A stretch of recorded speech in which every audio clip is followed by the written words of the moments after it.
Oh, forgive me. Wanamaking. My apologies. Wanamaking. Thank you, Mr Speaker. Well, I don't know what electorate that member's been campaigning in, because that's certainly not the message we've been getting on the streets in Mana at all. Mr Speaker, I'd like to start by joining my parliamentary colleagues in recording the passing of Sir Archie Tairoa, truly a great leader. Many people have been shocked since his sudden illness on the weekend, and it is truly a loss for our country. And I would also like to put on the record my commiserations to his whānau for the loss of a truly, truly great New Zealand leader. Mr Speaker, I think many New Zealanders today, after question time, will be asking themselves, what is it going to take for Prime Minister John Key to lose confidence in his Minister Rodney Hyde? What more could he possibly do? What more could Mr Hyde possibly do to lose the confidence of the Prime Minister? Today the Prime Minister said in question time that he believed that Mr Hyde was acting ethically. How is covering up a heinous crime committed by one of his own MPs, how is giving that member the law and order portfolio, Mr Speaker, a true slap in the face to the victims of that Member of Parliament's crime? How is Mr Hyde giving Mr Garrett the law and order portfolio, which has caused great pain to the victims of his crime, covering up that crime? How can the Prime Minister stand in this House and say that that behaviour is ethical and defend that behaviour? Defend that behaviour. Mr Quinn apparently thinks that signing a painting for charity is the same thing as stealing a dead baby's identity. Well, it's not, Mr Quinn. It's not, Mr Quinn. And Taito Philipfield is in prison, Mr Quinn. Is in prison, Mr Quinn. Is in prison.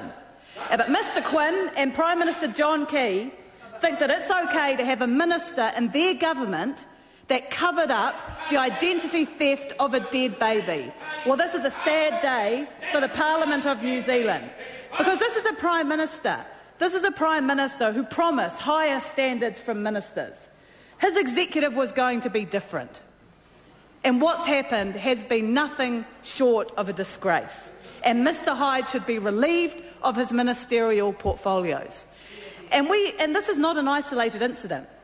We can look back at a pattern of behaviour from Minister Rodney Hyde, and this behaviour has been raised in the House many times. He went on TV and encouraged people to break the law. That was okay with Mr Key. He charged people $45 to come and hear him speak in his capacity as local government minister. And that was okay with Mr Key, that a minister would charge the people of New Zealand who pay the minister's salary to hear him speak.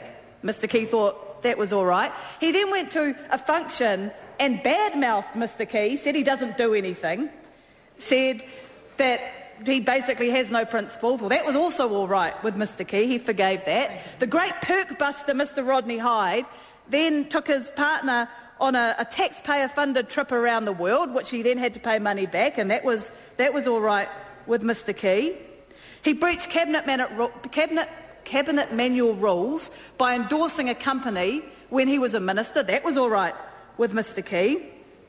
He was all right when David Garrett was accused of sexually harassing a female staff member. Oh, there's more of that to come out. Well, and there may be more of that, I don't know, but apparently that was also all right with Mr Key. That was behaviour that was appropriate for a minister. That behaviour was ethical. When Mr Garrett made some particularly repugnant comments on sterilisation, Mr Key thought that was all right.